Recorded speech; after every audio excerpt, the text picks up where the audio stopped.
there's a lot of great actors. There's just lots of bad actors too. And so that's what reform will do. It will make transparency more clear. Thanks for tuning in to the Self-Funded with Spencer podcast. Let's go make healthcare better together. Wellness is a category, and I know we'll touch on it, but it's a category I so desperately want to work. And it's been so hit or miss over the last kind of decade or so that I've been in the business. But if you get down to the core of what a wellness solution is trying to do, is make people healthier. And by extension, if you can do that for enough people, the healthcare sector should be healthier financially. But I don't think we've seen necessarily the results that we all would hope for. And so we'll get into it, Trey. I'd like to introduce you before I take you down that rabbit hole. And if we go there, if we don't, that's fine. But who are you, Trey? We'll go there. But Trey Marinello, who are you? Where are you from? And give us your story, man, real quick. Trey Marinello. I'm a managing director with Houlihan Lokey. I'm from Buffalo, New York. Buffalo, all right. Go Bills. Go Bills. And, I help lead our payer services and employer-sponsored healthcare practice. Houlihan's a global investment bank. I think we have 3,000 people around the world. But our healthcare franchise, is peerless. Okay. We're one of the biggest. We're, one of the fastest growing, and we're the most active in the world for transactions beneath $1 billion, although we're doing more and more deals above $1 billion every year.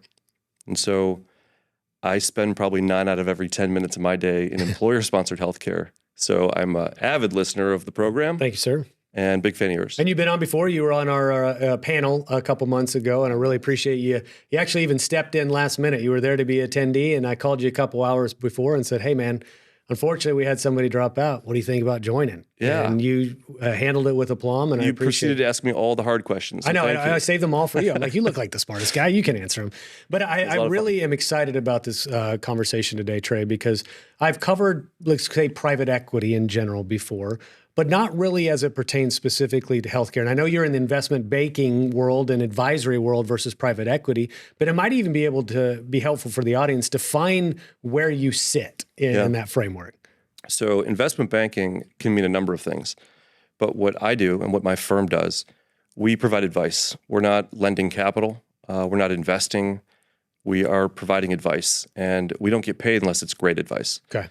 And so we're advising companies on events, whether they're raising capital or they're going through a merger or they're being acquired. It's some version of a growth event. Okay. And so we want to make sure we're providing and imparting the best advice and wisdom so they can make a thoughtful choice on who to pick as a partner. Is that on both the buy and the sell side? It is. Okay. I'd say, I joined Houlihan Lokey 13 years ago, but I've been in investment banking since I graduated from college 20 years ago. And 13 years ago, I think 9 out of every 10, if not 10 out of 10 transactions were sell side. Okay. Now it's probably 70-30. Okay. 60-40. We're trying to take the knowledge and skills that we've built on the sell side and say, hey, if we can help you, buy this business the right way, let's do that too. Yeah. We're not conflicted, but let's use the lessons that we've learned and make them to your benefit. Well, so did you study this in college? You said since college you've been working. What did you study? Skiing. Did you?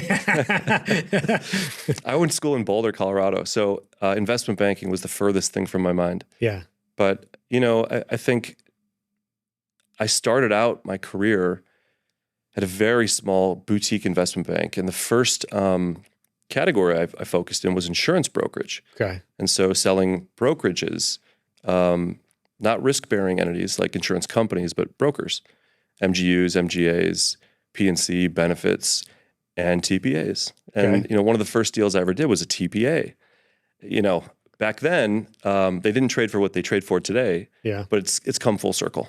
Well, and probably didn't have much of a healthcare background then, and it feels like healthcare chose you versus the other way around. But what did you find? Did you take interest in it immediately as a sector, or is this is just what I've been perhaps assigned to investigate? It's happenstance. Okay. When I graduated college, I went to New York City, and I was working there right out of school for a couple different investment banks. But right before I moved to Chicago to join Houlihan, I worked in education, and I loved education, ed tech, K-12, post-secondary, making a difference for, children and communities. And that's what I wanted to do. And then this opportunity with Houlihan came up, and it was happenstance. I didn't know anything about healthcare services. But 2 weeks later, after I interviewed, I lived in Chicago. Oh, wow. Was that quick? It was that quick. Was that from Buffalo to Chicago? I was from New York City, to Chicago. And, my wife and I, we'd lived in the city in New York for 8 years. She had gone to FIT, worked in fashion. I was working in investment banking. We had a 500 square foot apartment. It was time to go. We were both approaching 30, or at least I was. And we thought, Boston or Chicago, what's it going to be? 2 more livable cities. Yeah. And Houlihan offered me a job, and 2 weeks later we lived there. Now that's home. Yeah, I don't blame you. And I always joke, I have a buddy that moved from Mansfield, Texas, which you don't know what that is, but that's the kind of somewhat semi-rural suburb we grew up in. And he went to New York. And I remember he was chasing kind of a retail fashion career. And now he started a boutique kind of fashion company. But I remember he and a buddy were sharing a bed. So not even a bedroom, a bed for $550 a month. And some other guy was sleeping on the couch. And I was like, oh, this is what it's like to live in New York when you don't have any money. Like it's in your 20s. And it was great. Like he would go out till 3 o'clock in the morning and then he'd show up at 8 o'clock. And I'm like, I don't know how you do this, dude. But it was one of those things, like it was really cool for him to launch. And now he's out in the LA area. But it was a stark contrast to the lifestyle like I was accustomed to. And I think we grew up in, but he was so committed to succeed that he's like, I'm going to go here because this is a place to be. And no matter what, like the circumstances I know I'll bet on my own success. And it was kind of cool to see. Yeah, there's a special place in my heart for New York, but I love to visit. I like to go home. Chicago is same way. I'm a Buffalonian, but Chicago's home. Yeah, so let's talk Houlihan Lokey then in terms of like the advisory stuff. I think I was keenly interested in having you on because I think you have a vantage point that you can share with the audience of like what's hot right now, where's the money flowing. And kind of why too. I'd love you to layer on the why you think some of these sectors are so hot. So maybe we don't have to quite go into future yet, but I mean, if you want to talk most recent kind of transactions or categories in the past couple of years, that'd probably be useful. Let's start big picture. Yeah. I'm in the healthcare group. We're 100 strong, 65 in the U.S., 30 or so domestic or overseas, and we cover all areas of healthcare, really except for big pharma. We're not really writing research, so it's difficult to be involved in pharmaceuticals. We'll do pharma services, and we have a big practice there. But just pharmaceuticals is the one thing in healthcare we don't touch. Payer services, where I have responsibility along with my partner JJ, we try to touch as much as we can. It could be commercial, government, non-traditional payers, payviders, all of it. But the bulk of the work we do is in employer-sponsored healthcare, and that's where I've found a lot of success. We've closed 12 transactions in the last 12 months, for north of $5 billion. And they range from administrative services providers like TPAs to clinical, providers like an employee assistance program, cost containment vendors, you name it, we've been involved. And, most recently we announced a deal for a business called Surpass that was sold to Lucy. And, great transaction in the pharmacy cost containment space, where we see a lot of opportunity, going forward in a $700 billion market. Is that how big the PBM space and is? Growing. And growing. Well, yeah, we definitely know it's growing, man. To the detriment perhaps of a lot of Americans, but it sort of is, right? And I think there's a right way to do it. And I'm sure there's a reason why you thought that particular business was doing the things they're doing. And that was related to Knomi, right? That's Surpasses, right. Yeah, Knomi. I saw that announcement, I think a week or two ago on LinkedIn. And I want the pharmaceutical category to do well, but I want it to do well the right way simultaneously. And we partner with Smith a lot, and I think the model, the philosophy that they bring to the table is important.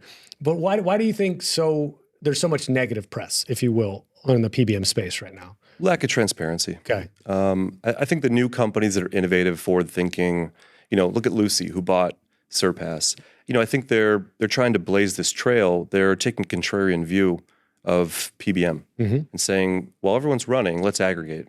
Because if we're going to make change, we need bulk. Okay. And they're offering, a choice to their clients, to their vendors. It's not just a one-trick solution. It's a choice.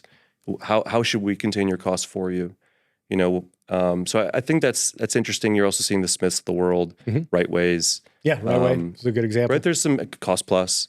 We were speaking, Houlihan was invited to speak at this coalition event for PBMs called Transparency RX. And Mark Cuban was there, and some of the senators who were driving PBM reform were there. And, I was asked to speak on the state of the employer-sponsored healthcare space, including pharmacy cost containment. And I think there's a lot of great actors. There's just lots of bad actors too. And so that's what reform will do. It will make transparency more clear. Yeah. And, the latest wave of, what could happen is there's this, overhang on the industry.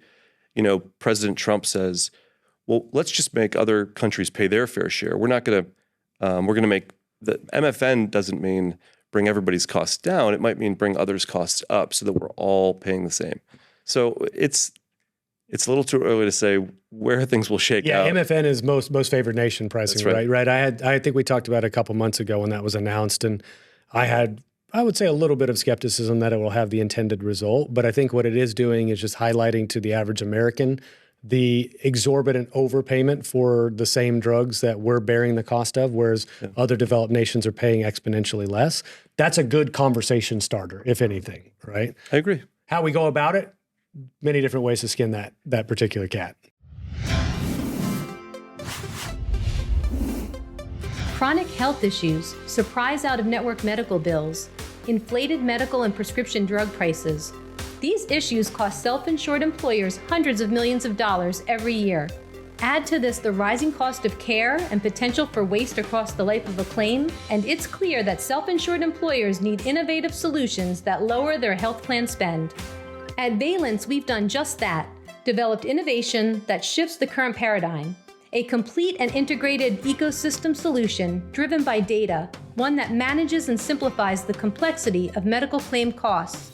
It is through analyzing millions of data points that we enable employers to realize and fuel cost-saving solutions. Valence experts come prepared from day one, targeting the fraction of claims that will drive the majority of health plan costs. That is how our team lives the Valence promise, engaging early and often for smarter, better, faster healthcare. But why do you think healthcare as a sector is so hot, right? Because I think Nathaniel and I went over a slide the other day where 38 out of the 50 states, healthcare as an employer, so however we define healthcare, is the most popular or employs the most people in 38 out of the 50 states. How do we get there, Trey? Yeah, it's a far cry from manufacturing, 50 years ago, or whatever it was. I think healthcare has always been big. It's 20% of the GDP. I think there's a need for probably more physicians. It seems like there's a dearth of primary care. If you need specialty care, you can be on the wait list for months. So I don't think it's necessarily a bad idea to have the provision of care, increase. I think there's a number of categories that maybe you could reduce to lower that number of 38, maybe down to something more manageable. But healthcare it's an important piece of everything. Every sector outside of healthcare is within healthcare. Yeah. Whether you're manufacturing or it's 20% of GDP for Pete's sake. Yeah, I mean, it's an insane number. I've heard it said would be the third largest economy in the world if healthcare in the United States was an economy in and of itself, if it was a country. I mean, the scale of it, $4.5 trillion, is just an insane number that you almost can't wrap your head around. So now think about benefits. Yeah. Right? You're taking, I think 155 million people in the country get their benefits through employer-sponsored plans. Right? So some of it's fully insured still, and that's for good reason. But the bulk of it is moving towards self-insurance in some way, shape, or form. And I think that's interesting. And a lot of the companies that you interview, a lot of the companies that we advise are, setting pace. They're blazing trails in this employer-sponsored healthcare ecosystem for good reason. You're preventing chronic conditions. You're managing healthcare costs. You're taking big company strategies down to 50, person companies, 50 life cases. And that wasn't always around. You didn't always have those type of benefits, those solutions for small companies. Yeah, I remember we were actually just in an event today and we were talking about what we do at Pareto, and it's not the reason for this conversation, but it's relevant. And we were talking about all that's possible through self-insurance and all the components of cost containment and how we finance risk. And then we mentioned, hey, we can go down to 50 enrolled or sometimes even lower. And it was like, wait, I can do this as a 50 life employer? They were astonished. And it's like, well, there's a big reason why this category is doing so well. But there's also the reason personally why I chose to come here is you can now sit down with a small business owner of a 50, 60 life group, 70 life group, probably founded the company, maybe their name is on the company. They know every individual employee in that company by name and care about them. And you can tell them that what Exxon and Cisco and Nike and all these other large Fortune 50 companies do for their benefits, guess what? You have the ability to do those things too. It's like democratizing access to self-insurance. And it's so cool. And who's at the epicenter of that? A really forward-thinking TPA, some really sharp broker professionals, right, that are helping be the river guide towards a benefit plan that aligns with the needs of your company. Yeah, it's not this one-size-fits-all approach. It's, hey, here's the array of solutions. Let's pick which works best for you and why. We'll give you our perspective. You make the choice. Yeah. So, well, and that's where great advisory. I mean, just like you guys are providing great advisory or consulting from a benefits consultant that understands that wide array of solutions and what's appropriate for that particular business. I think there's such a crucial element to that equation.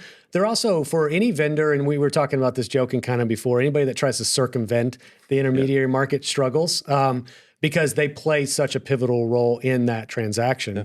But when you get a really good one, the ability to really positively influence the direction of a business, or if you're a solution provider that's working with that really good one, you get access to dozens, if not hundreds of employers at once. Such a great segue into why does private equity like this space? Yeah. Generally, it's because they have a familiarity with distribution and brokers. And so we've been fortunate to do a lot of business with a lot of really interesting sponsors that have, their own value add or value maximization campaign strategy. I think no more so, or no company is more interesting and has been more effective in this than Stone Point Capital. Yeah. We've sold them businesses, we've helped them buy businesses. But in 2005, they were spun out of Marsh McLennan, right? So they were the investing arm of a broker. Oh, wow. Okay, I didn't know that. Yeah. And so since then, they've owned, 3 or 4 brokers, 5 brokers, something like that. They've made a dozen investments in employer-sponsored healthcare because they understand distribution. So it's difficult to outpace someone that comes from that industry, that understands how to harness that and get true flywheel. And I think that's really beneficial, and it's a pillar of their strategy. So now you're seeing people, like another one is Shore Capital comes to mind. They're replicating a lot of Stone Point's large cap strategies in the middle market. Really? So it's cool. Whether it's TPA or RBP or consumer directed benefits TPAs, I think, they're even doing stop loss underwriting. But you understand distribution. I think they just bought a tech forward benefits brokerage in Phoenix or something. So it's really interesting. If you can harness distribution, that's the ticket. Yeah, that's how you drive growth, and that's how you generate alpha. We did an episode this morning with Libby Henry, who's on the Pareto team. She's like our top salesperson, and then Kara Kirsch, who's with Gallagher out of Omaha. And one of the things that Libby and I were kind of connecting over is that I like more constrained or funneled distribution. I like being able to call on a subset of insurance consultants and try to work with them. Whereas you think about the position that a consultant sits in. They can call literally any business in the country and try to say, I need to be your advisor, right? So you have this unconstrained blue ocean of potential prospects. I like the ability, and I think it's kind of dovetailing what you're talking about, is for a solution provider to know who is the conduit, if you will, to get access to the ultimate buyer. How do you sell to that persona? And I find that really fascinating to try to master that. Yeah, I think you're right. Everybody brings a little bit of a different flair if they're investing in this category. And it depends what's the subsector, right? There's interesting subsectors. There's some that are slightly less in favor. Some would say they're out of favor, or they're lukewarm at best.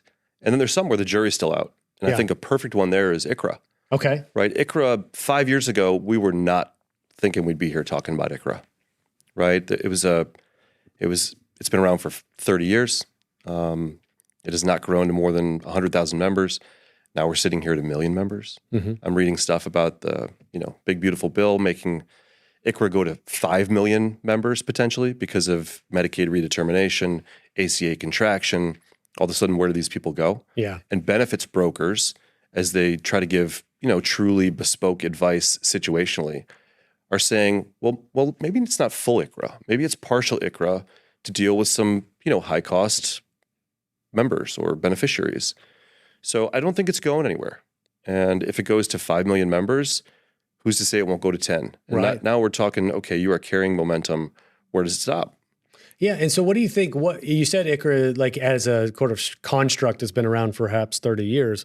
What created the momentum behind it in, let's say, the last 3 to 4? It popped on my radar, and then it was like, oh my God, there's this ICHRA echo chamber on LinkedIn that all they do is talk about how amazing ICHRA is. And it just like became this flood of interest, good or bad, I don't know. But it was like, why did it just burst onto the scene, seemingly? I think some companies see it as a defensive reaction to high cost problems. And it's a kick the can strategy.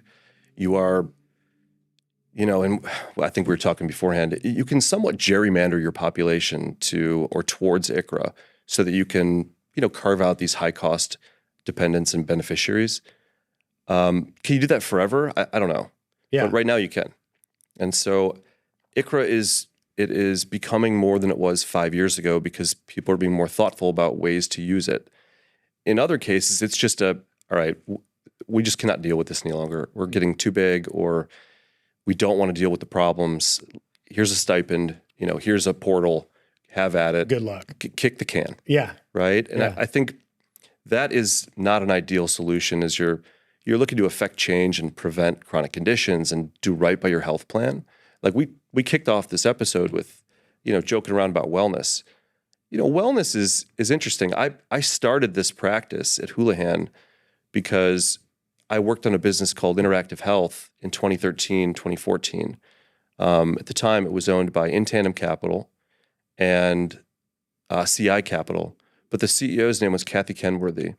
And she used to say, we're at the epicenter, or we're at the intersection of capitalism and altruism. And that's always stuck with me. Mm-hmm. That's why I like this category. You're doing right by your clients by helping their members. And I think there's something to that. Like it's rewarding work.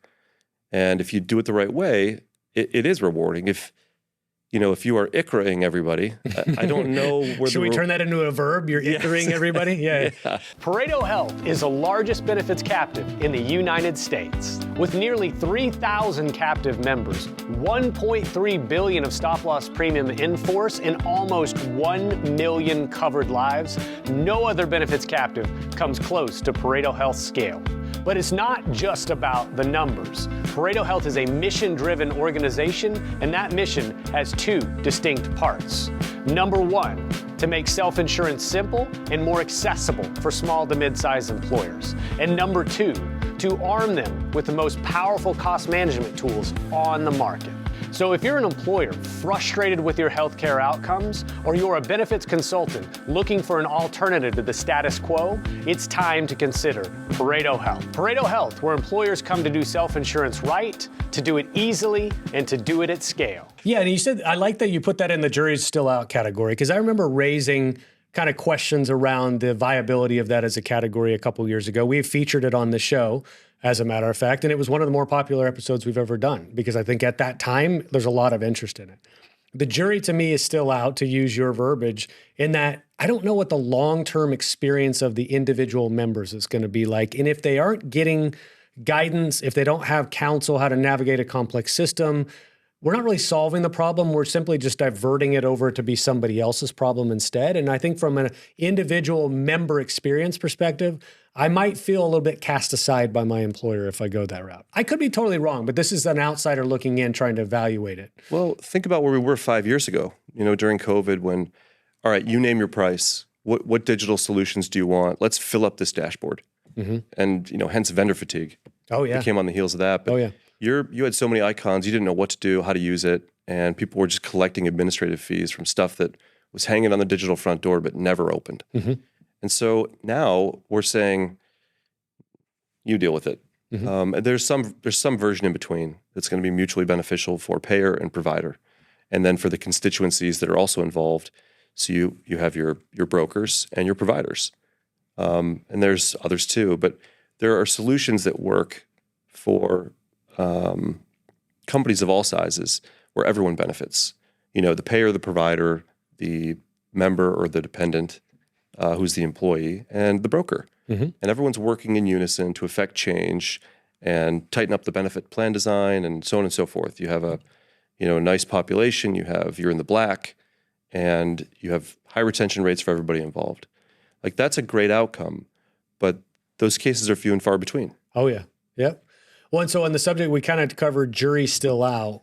Where is your focus? Because I know ultimately you want to help advise on investments in categories that are hot, categories that are solving big problems that are on the cutting edge of innovation. So are there certain big categories, macro categories you think are very interesting right now? TPA, like I said, it's the epicenter, so it's always going to be interesting. That's the Christmas tree you're hanging ornaments off of. So I think companies, we've been fortunate to be active in that category, advising companies like Allied or Point C, Trustmark, which was rebranded as Luminaire, most recently Health Easy. Okay. And so we love this category. Now, I will say there's very few actionable targets that are scaled, growing, tech forward, not antiquated, true investable vehicles for private equity that are TPAs. I think Lucent and some others, there just are not many new ones that crop up every day. You look at somebody like Angle Health, it's more of a health plan, but real fast-growing, level-funded TPA. And why do you think they've been able to grow really fast in a space that's somewhat mature, right? And there's not a lot of novel ideas, I would necessarily say. Why has Angle succeeded? Well, look at the fastest-growing companies in this category and where all the equity is going. It's the lower middle market. I shouldn't say that. It's the lower end of the middle market. Okay. Where define that when you say lower. So case sizes, when you think about mega, jumbo, mid-market, SMBs, and then there's like lower middle market or the lower end of the market. These 50 to 100 life cases, that's where, this was not always around. So now that it is, it's the fastest growing portion of what we'll call alternative funding or alternative health plans. And level funding is growing, vertically right now. Okay. It's not a hockey stick. It's a vertical growth. Wow. Month over month sequential. And you're seeing a lot of capital flow into these strategies that are being implemented and affected by lower middle market companies. And I think the TPAs that can look at what Pareto's doing, right? Fascinating business focusing on, and Benecon and Crumdale, right? Companies that are focused on this lower end of the middle market, providing a level funded or some version of a self-insured solution or, baby steps into one. And you're making change, like you're affecting change. And the benefit stays intact. Your plan stays intact. Your population is benefiting from the solution that's now in place, and that's where the dollars are flowing. Yeah. Well, I've been fascinated to see the growth in whether it's the captive space, the consortium space, these level-funded solutions that are alternative to the carrier-driven, like an Angle, an alternative model prop up. And I really like that business because they're very tech-forward. They're basically a tech company first and foremost. And I didn't realize they're at the pace that you're describing, but I'm also not surprised They're having met them a few guys, years. Smart guys. Yeah, smart guys. And the tech, I've seen the tech, and it works. And so I don't doubt that it's something that's attractive to a small to medium-sized business in terms of an alternative to what they're doing today. But level funding as a category, I've got my qualms about it. I think the construct, and I won't bore the audience with the construct of a level funded plan that I think constrains employers, but it serves a very underserved segment of the marketplace. Yeah. And if done well, most of my critiques go away. But I think the carriers were the ones that brought it to the market 10, 15 years ago to keep them in the carrier-driven model. It's a sliver of risk. Yeah. Right? But so let's talk about what else is interesting, where these dollars are flowing. It's alternatives. It's not just self-insurance, because it's been around forever. It's, we advised a company called The Difference Card recently on a transaction, on a sell transaction. We sold it from North Lane Capital to Stone Point. And, a lot of demand, a lot of interest. And they were taking... It was called a MERP. It's a medical expense reimbursement plan, but it's an alternative, right? It's not self-insured, but it's a lily pad to get there. Okay. And so you're taking effectively self-insurance on copays and deductibles while you're keeping your benefits intact or growing, but reducing costs. And you're able to guarantee this through effectively reinsurance, but what they call a contract liability insurance policy. So really innovative concept, and it's just swelling in growth. Okay. Right. And so this is an alternative to level funding, right? So you distance yourself from some of the pitfalls of level funding, Sure. but you're also on this glide path towards self-insurance. You're just not big enough yet. You know, you might have 30, 40 lives in the case. Yeah. You're not 250 people and with stability and diversification. So there's not too many MERPs out there, difference cards setting pace, but there's other alternatives that are becoming more and more Well, just interesting. listen to you talk. I mean, you have the ability to kind of completely pivot to new businesses and analyze them very, very easily, it seems, in conversation. How long does it take you to really dig into the viability of a business when you're helping advise on it? What's the research process look like? Like, what do you need to know to provide intelligent advice? We have to do our due diligence too. Yeah. So I think if you go back 13 years ago when I joined Houlihan, we were 15 people in healthcare, maybe. Now we're over 100. Back then, if we saw $100 million transaction, we would marshal the firm. We'd be calling in favors from corporate. And these days we turn those opportunities down. We're fortunate to be choosy, but I think we have nothing but our own time to sacrifice and invest. And so we have to be thoughtful about selecting the right mandates that are right for us. And we do have to do our diligence. And it's rare that a call comes in on Friday for, a sell side assignment on Monday. That doesn't happen. Mm-hmm. So we're following companies when they're in their nascency, when they're growing to, maybe they're raising venture capital, or maybe they're not really at the inflection point yet, but we're calling on them and building rapport, meeting the team, understanding the relationship with the current sponsor or who else is in the cap table. So we follow companies for a long time before we, throw our hat in the ring to advise them. Yeah. What are the kind of the intangibles you look for, though? Leadership. Okay. When you look at a leadership team, well, let's step back. The reason why companies trade for outlier valuation multiples, there's a few of them. One is organic growth. Mm-hmm. Two is infrastructure in place, and part of that's executive leadership team. If you have a dynamite CEO with strong lieutenants around him or her, you have a great business. And I think that's what we saw with Difference Card. That's what we saw with Allied Benefit. That's what we saw with Healthy Z. You name it. These companies, they're Joe Donovan always says, success leaves clues. And sometimes that clue is healthy leadership that is just able to take them from plateau to plateau, or from one side of the pond to the other. You have a great team, and sure, you have all the tools, and you have a sponsor that is, putting in place infrastructure and systems to professionalize and institutionalize the business. But a great CEO is the biggest intangible. Yeah, well, I can totally understand that, because at the end of the day, these companies are betting on the human beings leading the charge, right? Too, and if you have somebody that you're questionable about as an individual, you're going to then question the viability of the business. ClaimDoc is a medical claim auditing and member advocacy company. We provide fiduciary services to employer-sponsored benefit plans, and allowing them to create an environment where we ensure that the benefit plans are being charged in a fair and reasonable basis. My business is basically people, and it become a real simple transition. We thought it was going to be far more complex. I've saved, we'll say, hundreds of thousands of dollars. I could not say enough about ClaimDoc. So you sent me not too long ago. It was almost like a marketplace analysis. I don't know what you would call it. What is that? You do it every single year, right? There's a Houlihan Lokey kind of report. We put together a lot of collateral. Okay. Bankers love collateral. So we write market updates semi-annually with market maps. And I think the latest one that I wrote to you was, and you called out the only typo in the damn piece. Sorry, man. So a funny story. My previous company, I was telling you about PlanSight, the CEO is now CPO. I would always catch his typos, and it was like, I can't help myself. I swear to God, I'm not trying to do it, but if it, I see it, I hadn't published it yet, so okay, I was.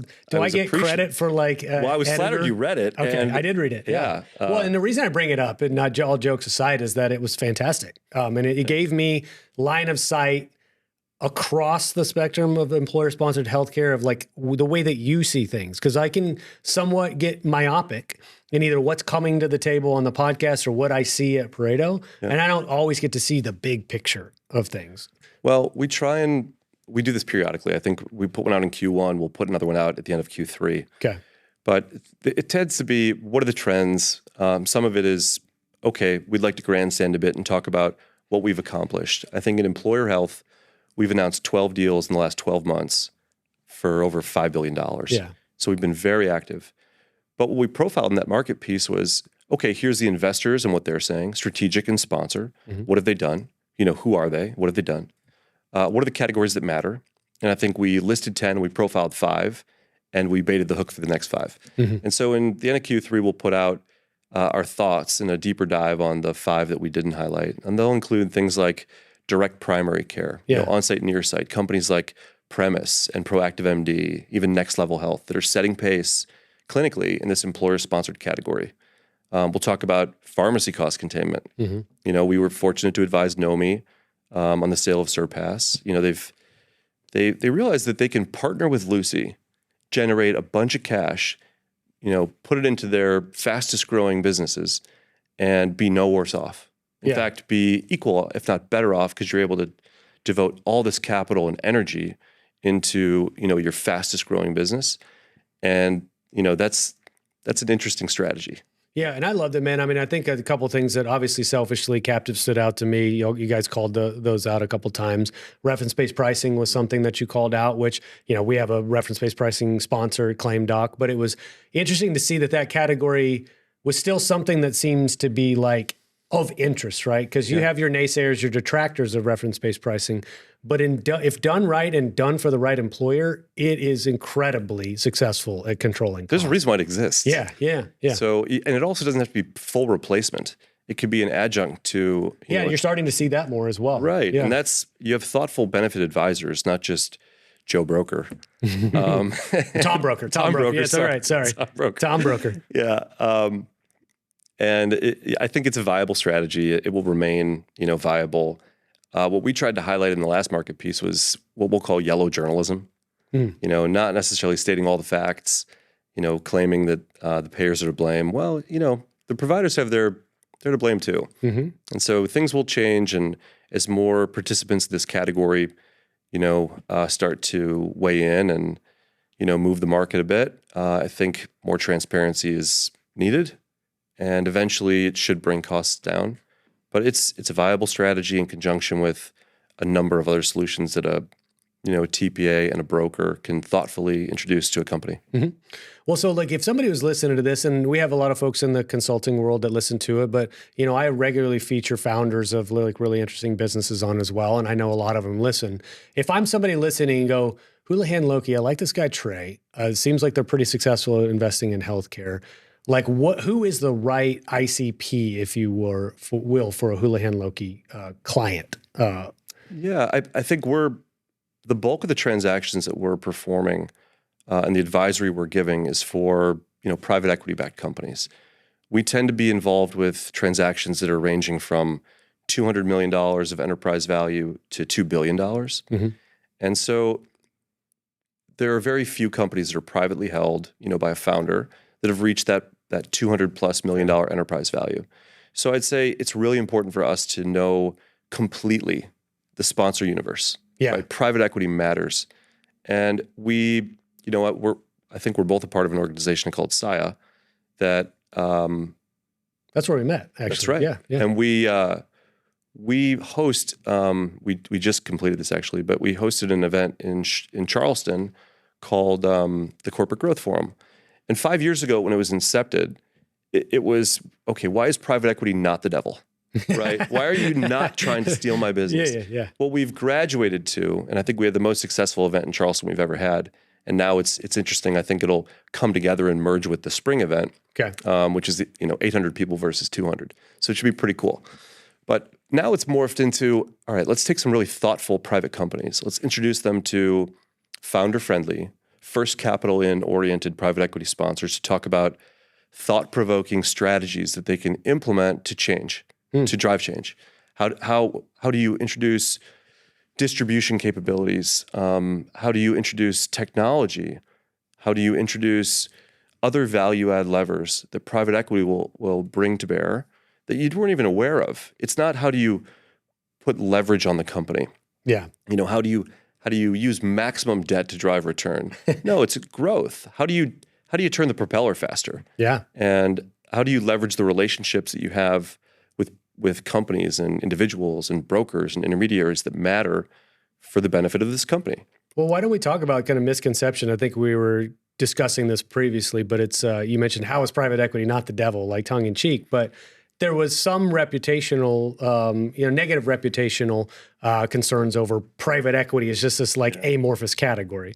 Why do you think that is? And maybe what are some of the misconceptions that when people think private equity, they're going to saddle it with debt or whatever the case may be? You can answer that so many different ways, but I think the reality is there's bad actors in every industry, right? Private equity is no different. There's also a lot of great success stories. And so oftentimes we're approached by, a founder that says, I want to sell my business, but not to a sponsor, because they'll hear a horror story from one friend. I think the reality is most of the stories that are told are favorable, and it's true partnership. Some are better than others. Some are truly value add, roll up your sleeves. Others are 5 people and a dog in Greenwich, right? So, but they're not all designed to be value add, lock arms, run through a brick wall together type partners. I think some are capital. Some are truly sponsors. They're sponsoring a company, providing value enhancement strategies to maximize or optimize the outcome together. And so you think about groups, I mentioned Stone Point, you look like a Welsh Carson. That's high road institutional capital, white collar, embracing like the spirit of partnership.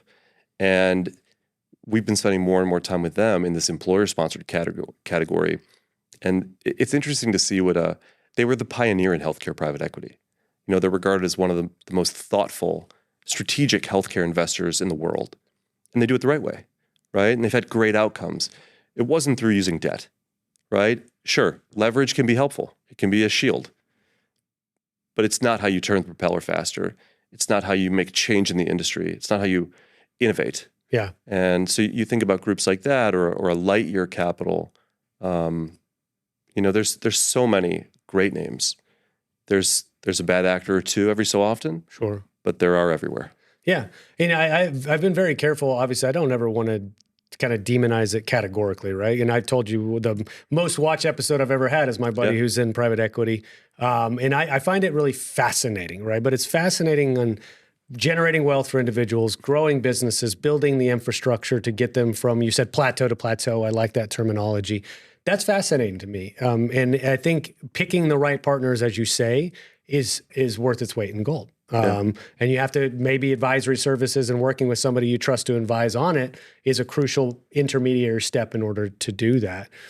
Is there ever been, Trey, whether it's a category or a business that was just a miss, which just didn't pan out as maybe as big as we envisioned, or for whatever reason might have been shut down legislatively? Have you ever had one of those where you go, man, I thought that was going to be a lot bigger than it was? You saw that in the 2015s with population health. Okay. That was this term that was going to change everything. It didn't really materialize. Some of the companies that were in that category went away. In fact, the bulk of them went away, or they changed their operating philosophy. Now, inherently, they were valuable companies. They were great ideas. It was just difficult to show, to truly illustrate return. To show that they were improving something. Mm-hmm. And so I think that was tricky. We were also talking about wellness at the outset, and I think wellness is important. Most companies still have some version of a wellness or health engagement strategy. I think it's been tricky for some of these companies to show return on investment. I remember going back to, again, the interactive health days.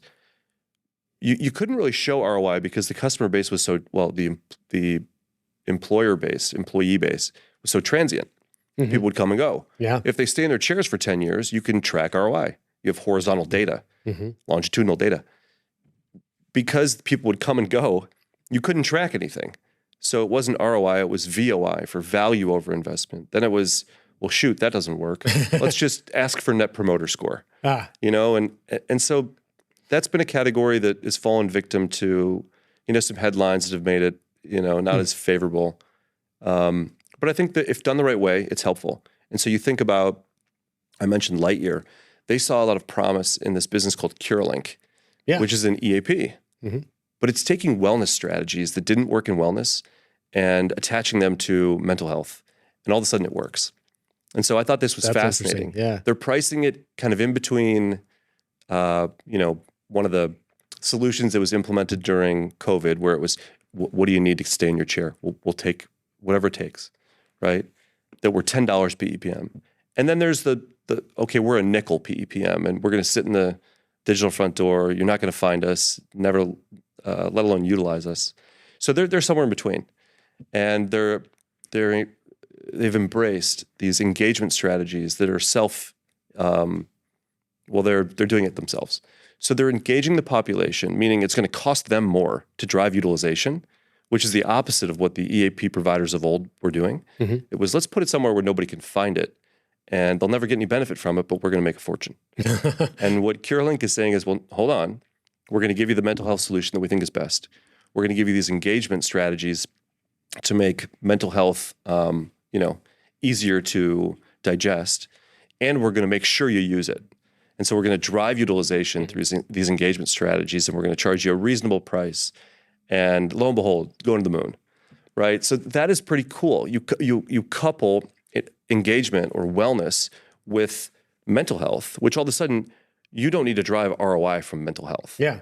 Right? That is there for a reason. And it's I'd argue wellness and mental health are one and the same, right? Like, we do a really good job, especially in like the delivery side, of like separating pieces of your body. No, you go to the eye doctor, you go to the dentist, you go to the ear, nose, and throat specialist. And I get that you want them a specialist, but we disentangle oftentimes the mental health of a human being from the physical health. And I think those two things are like a feedback loop. Those two things are interlinked, if you will. So separate mental health from wellness, it makes sense when you put them together. It does. Yeah. Okay. Yeah, and it's, they're growing and displacing existing vendors that have been there for a long time because they've shown no results. And so it's interesting to see the categories that are embracing mental health, because it wasn't reimbursable for a long time. So people stayed away from it.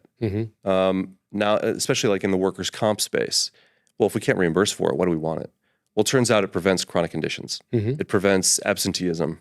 It improves presenteeism. It is a care management strategy. So let's use it. And, I think we're going to see more of that. And on the subject of mental health, thinking kind of forward looking, the role that AI could play in that. Like, does mental health support necessitate a human being necessarily on the other end talking to a person, or could it be achievable through an empathetic AI of some sort? That's a great question. I think as people become more tech savvy and are looking at avatars to, help with their health, I absolutely think that tech will play a big part, whether it's, 10 years ago, it was asynchronous text that was the new, with companies like 98.6, right? Well, on its own, maybe not the most useful. When you put it as part of a broader strategy with Transparent, now you're talking about something. And so I do think that tech through these avatars, through AI bots, and see who knows what Elon Musk is going to put out. It'd be interesting. And the reason I ask is you hear one of the number one constraints in terms of like mental health support is providers, right? Yeah. Access to providers, finding one. And even if you do find one, the wait time. You got to, you know exactly what I'm going to say. If we get to a point, and of course I'm skeptical of the AI avatars for like being your best friend, right? And like, I think we're getting on the cusp of where that may be the case for some younger people. I could see the mental health support being delivered through an avatar of some sort. I don't know what the legality is of getting true clinical mental health advice through an avatar versus a licensed therapist. But general, hey, I need somebody to talk to or ask a question. I'm stressed out, got financial concerns, whatever. Having the ability to access that in real time, I could see a use case for that. So you look at companies that are so forward thinking in the tech space, like Meta, right? And they're trying to action some of these, these worlds where it's not physical, it's virtual. Is healthcare going to eventually be a part of that? You bet. And so I do think that that's probably, I don't know when, It's only a matter of time. But I think big tech should be involved in more healthcare, starting with virtual, and then maybe it is AI. But there's no reason why. Just think about what EIPs were put in place for. It was crisis. It was suicide prevention, crisis intervention. And if you have to wait 5 days for someone to call you back, the episode's gone. Yeah. And so if you're able to speak with someone, whether they're artificial or, it's a live experience immediately, the results are probably going to be better. And so how do you do that? So time will tell. But I think as tech plays a bigger part, especially AI, it should influence clinical decision-making and the provision of care. Well, I sat down with the founders of Medify. Are you familiar with those or that business? It's like a really kind of robust care navigation where they really dig in and learn your plan as a plan sponsor and help your employee. They want to be the access point for any employee healthcare needs to go call them and help direct them. But they were talking about adding in AI with human in the loop with that AI. And they actually, I don't know if it was their study or they were referencing a study, but they said, in reality, if a human being doesn't know they're interacting with an AI agent, they actually feedback was that it's more empathetic even than a human being. But they said once you became aware that it was an AI agent, then your sentiment changed altogether. But it was able to be convincingly empathetic enough that they actually preferred the AI over the human being. And we were talking about like, why could that be? And if I'm just sitting with you and Trey's had a bad day, something went wrong this morning, you're distracted, you may care what I have to say, but you're distracted. You're something else is on your mind. AI doesn't have those limitations. So that's not thinking about what am I going to have for dinner or how am I going to pay this bill. It's focused on you. And so I could see how, technically speaking, it could be more empathetic than a human in some situations. That's why it will be a part of, healthcare going forward. Yeah. There's so much innovation taking shape right now, whether it's employer sponsored or it's outside of, the 150 million members who get, their healthcare through their employer. Healthcare is not sitting and waiting, and AI will move things faster, and it will improve systems and technology and the provision or delivery of care, and hopefully for the better. Well, so that's a good segue, Trey, into like kind of looking forward now, right? Having spent years working alongside healthcare leaders, brokers, and employers, I know how overwhelming healthcare can feel for our customers. We've all been there. Those renewal conversations that never seem to get easier. Rising pharmacy costs and medical costs, and no real transparency into where healthcare dollars are going. That's why I'm excited about Nomi Health. They're not just fixing the old system. They've rebuilt self-funded benefits from the ground up. With Nomi's network, you can offer something truly different. No copays, no deductibles, zero out-of-pocket costs when members see a provider. It's the kind of benefit that makes everyone ask, why hasn't healthcare always worked this way? Ready to bring your clients something different? Visit nomihealth.com and see how Nomi is rebuilding healthcare, one employer and one community at a time. Where's the market going? Yeah.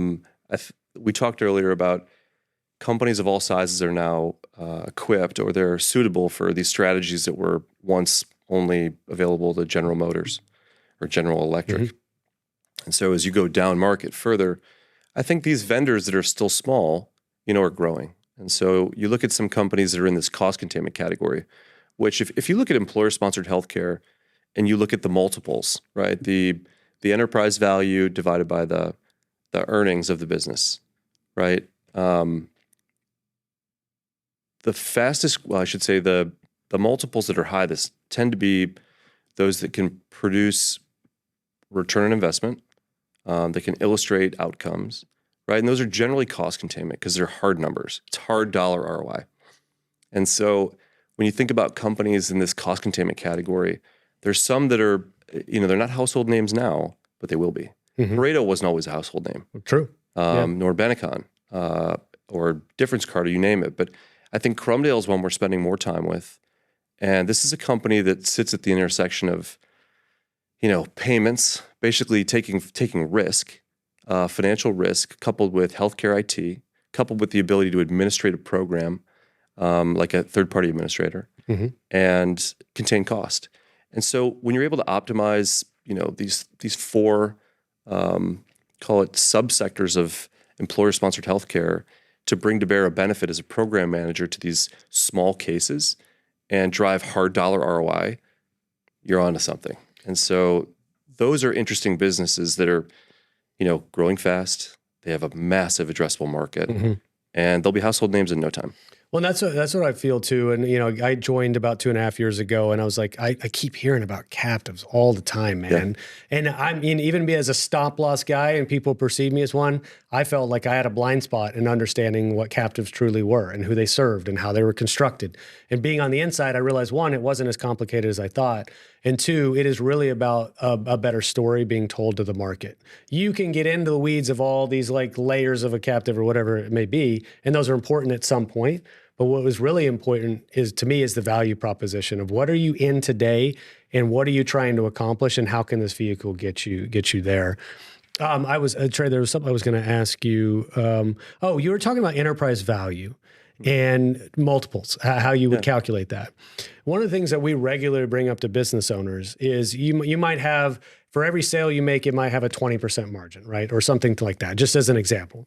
And you go to that business owner and say, well, how many sales would it take you to translate into X amount of savings on your healthcare spend? And if we could save you $100,000, let's say, as a projected healthcare savings, how much in sales would you have to sell in order to equate to $100,000 delivered to your bottom line? And so if you start thinking about, we get beyond this sunk cost fallacy of healthcare procurement and go, I have the ability to effectuate what I spend on healthcare. And if I save X, it goes directly to my bottom line. And what does that do in terms of value creation or enterprise value creation? And you put it in that context for a CFO or a CEO, and they go, okay, so now I understand. This is why it's so important to have a great benefit consultant or advisor. I'm partial to the Alliant team because I think there's nobody better, right? They illustrate creatively cost containment strategies or value maximization strategies for private equity and for the companies that they own that others don't. And I think oftentimes I hear, one, it's thank you for introducing me to them. But two, it's we had never looked at it like this before. What took us so long? Yeah. And so when you think about that in the context of, and you said this before, so I'm using your words now, what did you say? People follow shiny objects. Yeah, yeah. And it's true. And maybe ICHRA is, maybe it isn't. I think there's some platforms in ICHRA I like Remodel Health. Love the team at Oak. I think they are thoughtful investors that are business builders. And if ICHRA is here to stay, they will figure out how to generate return, and do it in a way that provides benefit. I think when you talk about, okay, how do you advise companies to take either risks or implement, because what are they doing? If you're introducing a new point solution, you're taking a risk. So why is a broker willing to put their neck out? It's because they've done it before. They know that it works. Otherwise, they're going to lose their BOR, and getting a new client is harder than replacing or retaining, right? Yeah.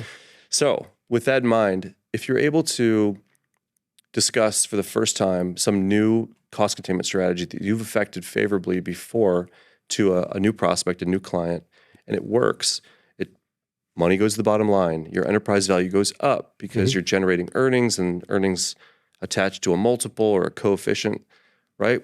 That's your enterprise value. And I think great brokers find value for companies, and that's why they're part of the due diligence process. Yeah, I often talk about how the role of an insurance consultant, and we're very clear at defining consultant and broker as different things. The role of a benefits consultant has evolved dramatically since I've been in the industry 15 or so years. The expansive nature of what is being asked of them these days versus what it used to be.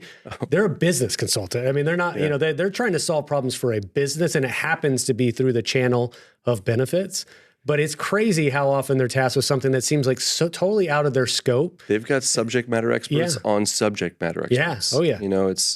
It's incredible. But brokerage has been, a very profitable and growing industry for a long time.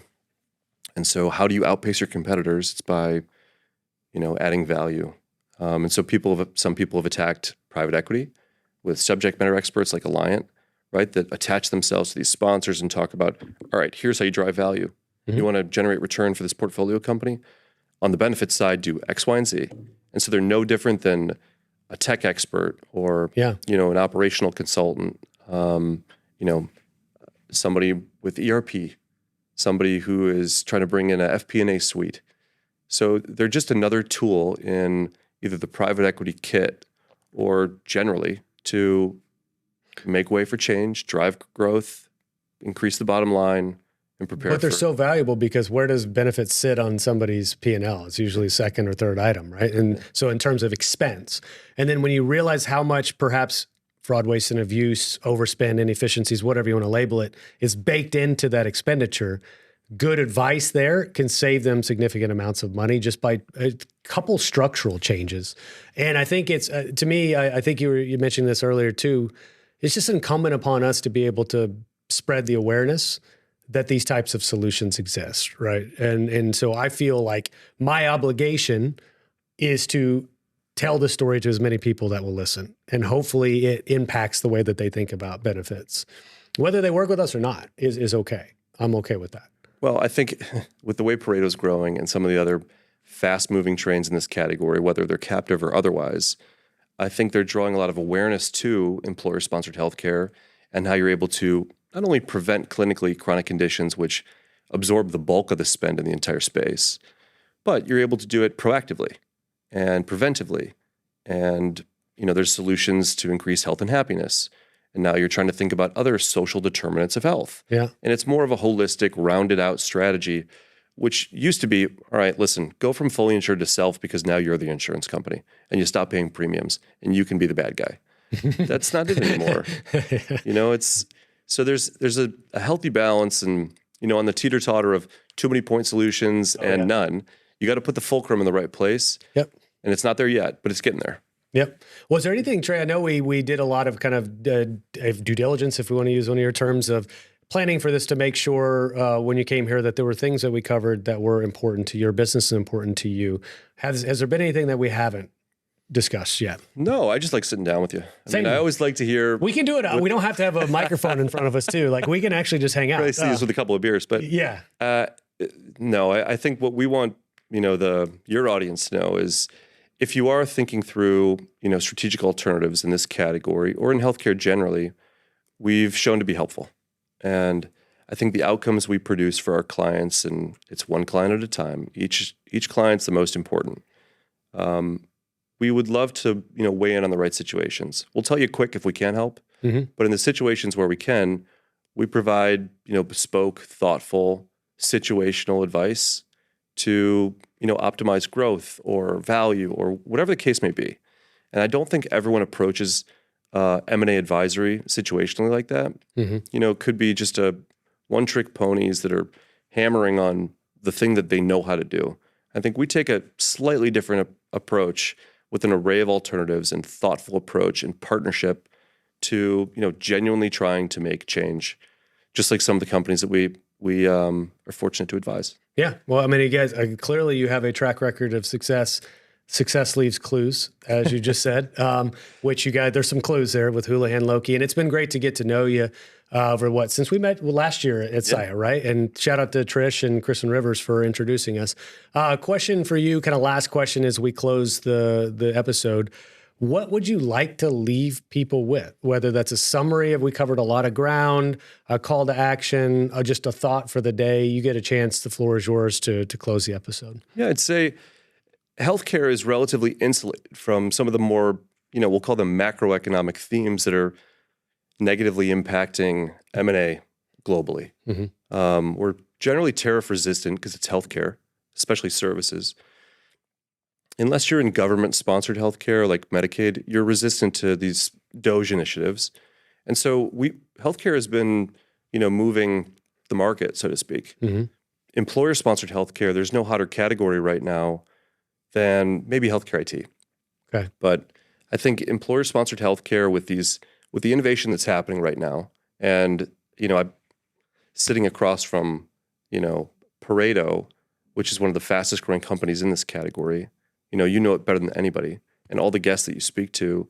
It's a category that matters, and it's part of our healthcare franchise. It's one of our pillars. So we like to be active and involved in the space. If we can be helpful, give us a call. Awesome. Well, I think it's a great place to end it, man. It's been fantastic to sit down with you again. I hope that we'll do this relatively regularly, as much as your schedule. Next time we'll do it in Chicago. We'll do it in Chicago. I'll come to you. Nathaniel, you want to go to Chicago? Let's do that. Yeah, next time. But I appreciate you, man. Once again, thanks for coming down, Trey. It's been a pleasure.